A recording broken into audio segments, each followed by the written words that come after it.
Ce podcast vous est proposé par Chacomdiff, chargé de communication et diffusion de vos spectacles vivants. Alors bonjour à tous, bienvenue sur Spectacle, je suis Arthur. Aujourd'hui on accueille la compagnie Joueur Production pour leur spectacle Belles Amies. Ce spectacle se déroule au théâtre au coin de la Lune à 19h35 du 7 au 29 juillet sauf les mardis. Bonjour. Bonjour. Est-ce que tu peux te présenter en quelques mots s'il te plaît ?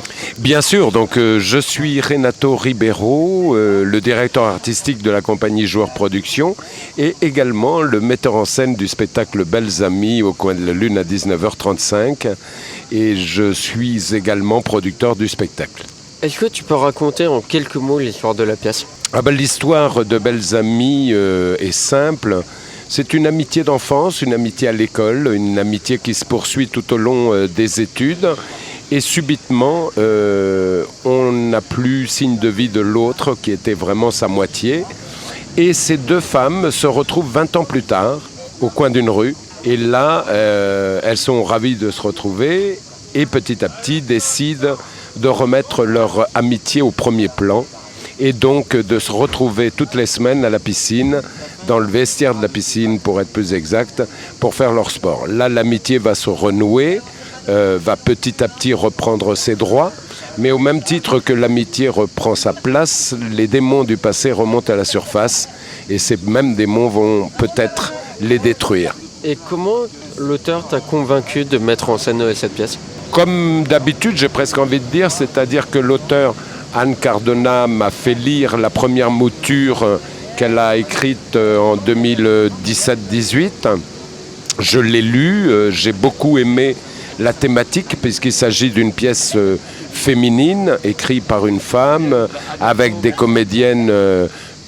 Voilà, et je trouve que c'est rare dans notre métier de trouver des pièces qui ont une thématique aussi féminine. C'est une immersion lorsqu'on rentre dans cet univers, dans cette pièce, c'est une vraie immersion dans l'intimité des femmes, comment elles se parlent, de quoi elles parlent, quels sont les sujets qu'elles abordent, loin des regards de l'homme. Avant de continuer sur la pièce, tu as dit que tu étais directeur artistique de la pièce. En quoi ça consiste en fait ?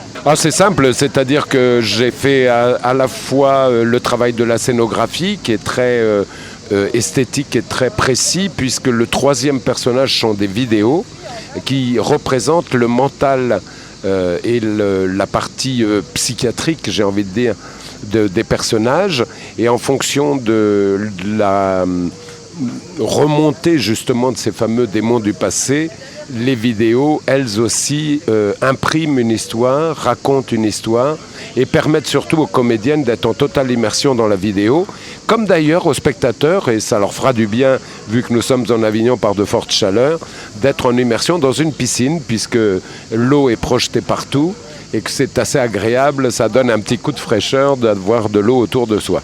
Donc j'ai vraiment conçu la scénographie, les lumières, les vidéos.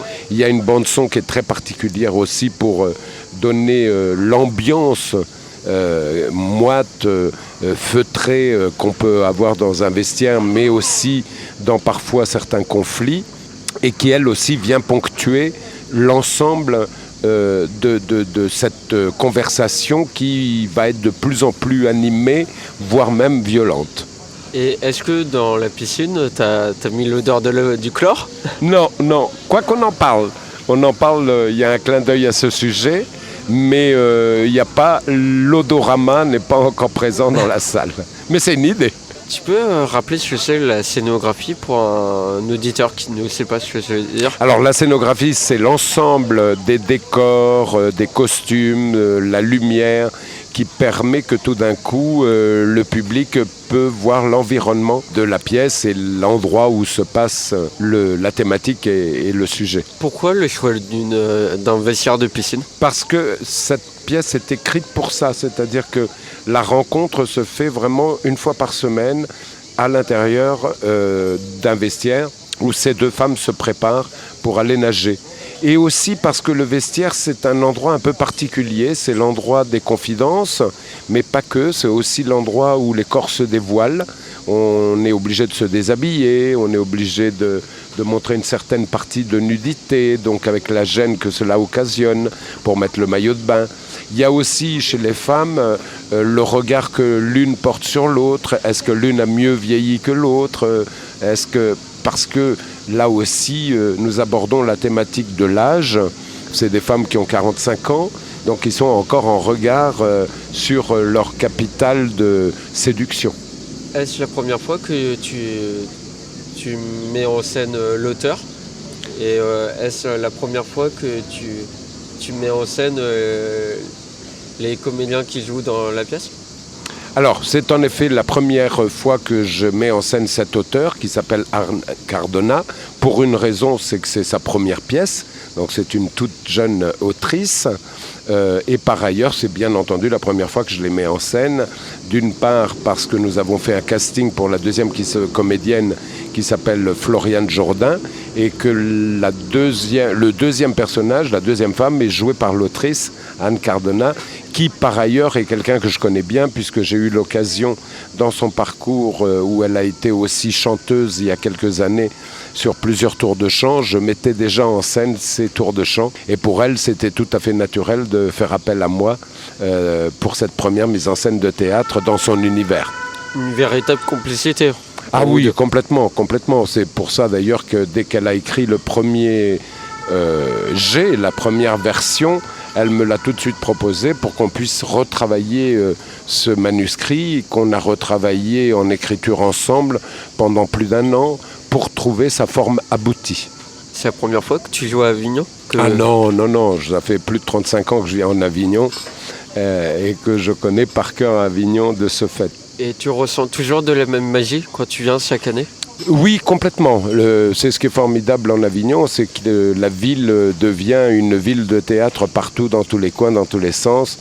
On regarde et on voit des pièces de théâtre, on parle de théâtre, on sort d'une pièce pour en parler avant de parler de la prochaine. C'est une immersion totale dans le monde du théâtre que j'adore, qui est ma passion. Pour ça que je fais ça depuis si longtemps. Et c'est agréable de voir aussi toutes ces personnes, tous ces gens qui prennent des trains, leurs voitures, que sais-je, et qui viennent des 4 coins du pays pour se retrouver ici pendant le mois de juillet et vivre cette fête du théâtre. Et c'est toujours un plaisir pour toi de tracter? Oui, parce que ça permet de voir un petit peu ce que les gens ont dans la tête. C'est pas uniquement tracter pour les faire venir au spectacle, mais c'est aussi avoir des discussions avec des inconnus. Et savoir pourquoi ils viennent, quelle motivation les pousse à venir dans un festival comme celui d'Avignon, qu'est-ce qui les amène à vouloir vivre cette expérience. Et c'est enrichissant en tant que créateur et en tant que metteur en scène de connaître aussi leurs envies, de connaître leurs souhaits pour mieux appréhender l'année d'après. Mais aussi savoir aussi quels sont leurs, reproches ou leurs critiques sur le festival, qu'est-ce qui leur a déplu, qu'est-ce qui leur semble à corriger, qu'est-ce qui serait mieux pour eux. Donc c'est une étude presque de terrain.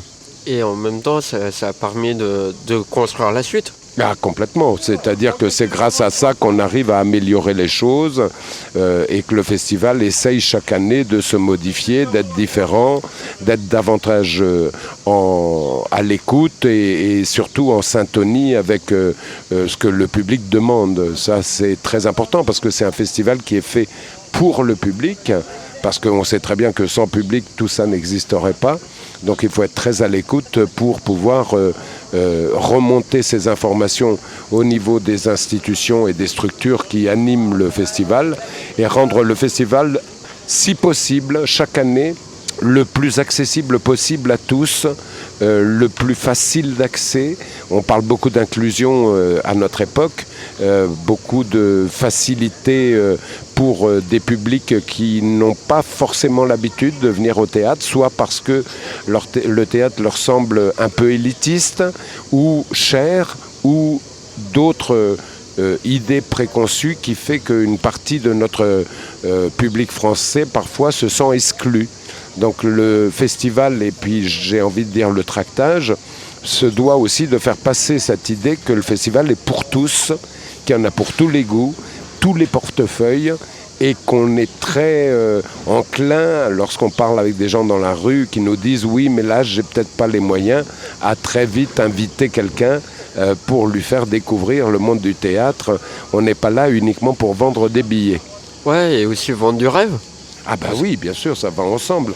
Mais pour moi, c'est très important, cette idée de rendre accessible le théâtre à des gens qui n'y vont pas ou qui n'y sont jamais allés. Et d'avoir aussi un travail envers les jeunes, parce que la nouvelle génération a du mal à venir au théâtre. Nous avons un public qui est quand même vieillissant, où le renouvellement s'effectue difficilement. Donc c'est aussi le moment en Avignon, dans quelque chose qui est très festif, qui est très agréable, de leur dire tentez le coup, vous verrez que c'est pas si vieux jeu que ça, c'est pas poussiéreux et au contraire, je pense que vous en sortirez l'âme remplie. Et justement, qu'est-ce que tu diras à la nouvelle génération qui a envie de participer à Avignon ? Ah ben, je leur dis que tout simplement c'est un champ de liberté d'expression comme je trouve il y en a peu de nos jours, en dehors de tout carcan.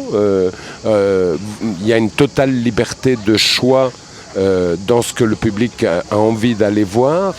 On est loin du monde de la télé où la télé, vous êtes un peu un spectateur passif où on regarde ce qu'on nous donne à regarder dans les grilles de programme. Là, c'est tout l'inverse. C'est vraiment le public qui choisit ce qu'il veut aller voir, qui décide ce qu'il a envie de faire et aussi qui approche de très très près les comédiens, puisque les comédiens sont dans la rue, sont accessibles, ce qui n'est pas le cas par exemple dans les théâtres en ville, là où ils habitent, où le public va voir les comédiens, éventuellement les croise à la fin 5-10 minutes, mais n'a pas cette communication qu'on peut avoir dans la rue facilement, et il n'y a guère qu'à Avignon que ça existe. Est-ce que tu es d'accord avec moi quand je dis que ça peut être un tremplin, Avignon ? Ah, complètement. C'est un énorme tremplin. C'est pour ça que vous avez autant de compagnies qui viennent en Avignon, parce que c'est le moment ou jamais pour des jeunes compagnies de nouvelle génération de pouvoir se montrer, de montrer leur création, leur travail, ou souvent dans leur propre ville, c'est souvent complexe de trouver une structure d'accueil ou de trouver son public. Ici en Avignon, même la plus petite des compagnies peut avoir cette chance de montrer son travail et de défendre son travail auprès de tous les publics. Et si tu avais 3 mots pour qualifier la pièce, pour conclure ?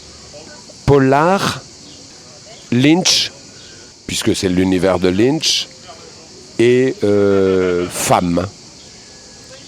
Merci à toi. Je rappelle le nom de la pièce Belles Amies par la compagnie Joueur Production, au théâtre au coin de la Lune à 19h35. Du 7 au 29 juillet, sauf le mardi. Merci à toi. Voilà, c'est un théâtre facile à trouver puisqu'il s'agit d'une des salles de la Luna. Donc on dit souvent la Luna parce que la Luna est le théâtre le plus connu, le plus référencé. Et la salle Le Coin de la Lune fait partie de la Luna et se trouve au même endroit que la Luna.